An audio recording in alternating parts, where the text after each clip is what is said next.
Welcome to Numerical Methods for Scientists and Engineers with Pseudocodes.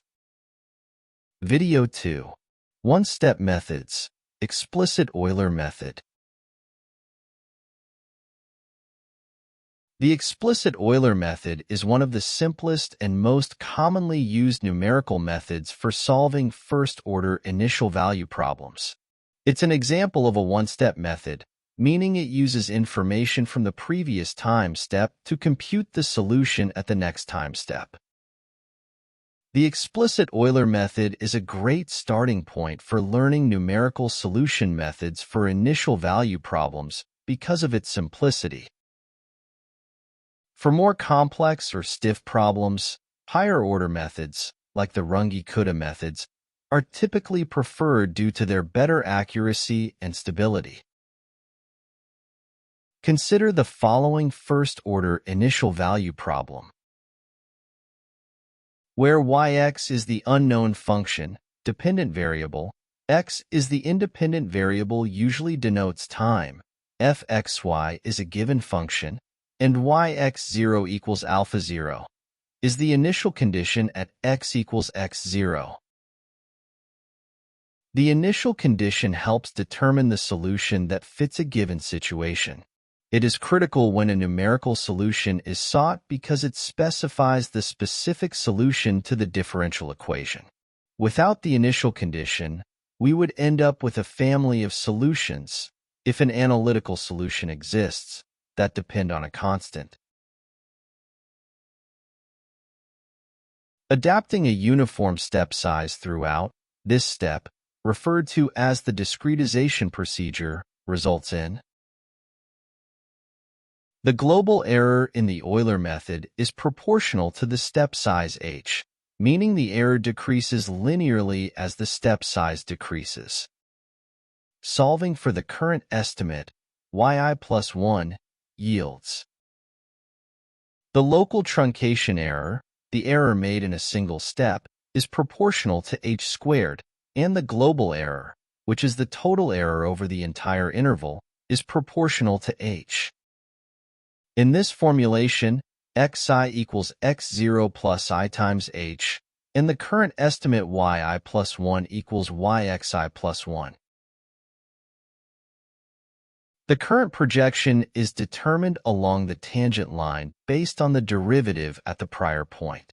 The solution procedure is illustrated in the figure. Note that the fxy is the slope of the tangent. The first estimate, y1, is obtained after moving a small step, h. At x1, a new tangent line is constructed, and a second estimate, y2, is found along the new tangent line. This procedure, called marching or forward advancing, is continued in this manner.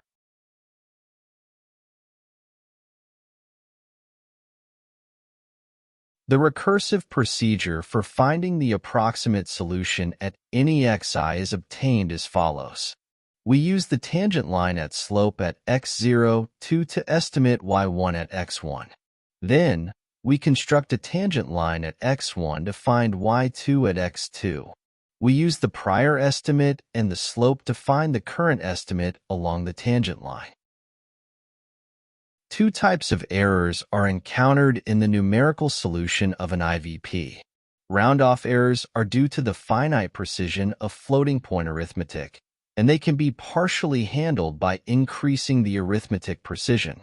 However, since the explicit Euler method is first-order accurate, a very small step size is required to achieve very high accuracy. Even if an extremely small step size is used, the round-off errors will accumulate over a large number of steps and plague the computed estimates. Truncation errors are due to the way an initial value problem is discretized.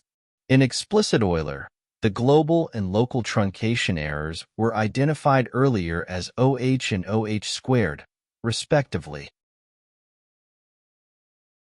Truncation error is inherited from the method. The magnitude of the truncation error can be reduced by adopting a different numerical method. The truncation error is viewed in two parts. I. Global error is the difference between the true and estimated value, where yxi is the true solution. 2. Local truncation error is the error resulting from a one-step computation, epsilon I, where yxi minus 1 is the true solution of the prior point. If a numerical method is stable, then the global error becomes less than the sum of the local errors. The goal in any numerical scheme is to minimize the global error. Each step contributes a new error to the current estimate, which accumulates over a large number of steps. The rate of accumulation depends on the ordinary differential equation, that is, the function f(x, y). The advantages of the method are: the explicit Euler method is the simplest and easiest algorithm. Memory requirement is minimal, as there is no need for arrays. It can be employed for linear and nonlinear IVPs. It requires one function evaluation per step. The disadvantages of the method are: it is less accurate because its global error is first order. The step size should be chosen sufficiently small in order to obtain accurate and meaningful solutions. It is conditionally stable, i.e., it is unstable under certain conditions, restricting the interval size. Using a very small step size leads to excessive CPU time, as well as the accumulation of round-off errors. Let us consider the following first-order initial value problem.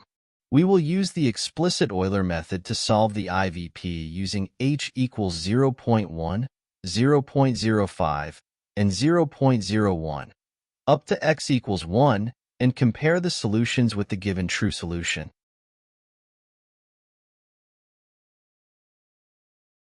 Let us go over what the givens are.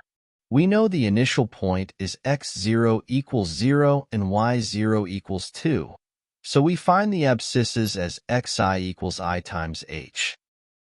Subscript y1 corresponds to yh, y2 to h2h, and so on. The function that defines the IVP is obtained by singling out the first derivative, which gives fxy equals minus y over x plus 1. The explicit Euler difference equation for the model IVP is: substituting fxy, we get, or we can simplify it as follows. This gives us a recursive equation that uses prior step estimate to find the current step estimate. For h equals 0.1, we begin by setting I equals 0, which leads to y1. Starting with y0 equals 2, we use this recursion formula to compute the solution at each subsequent step. Substituting the numerical values yields y1 equals 1.8.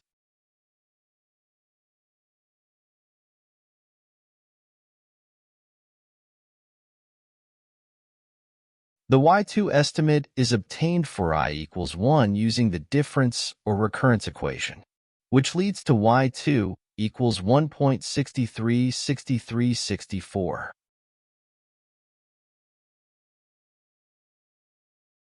For I equals 2, the recurrence equation leads to y3 equals 1.5.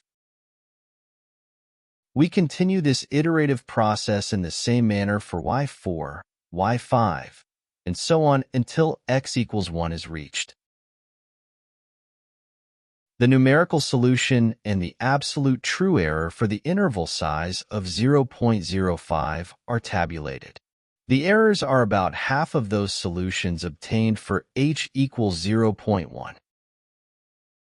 Similarly, the numerical solution and the absolute errors for the case of h equals 0.01 are obtained and tabulated.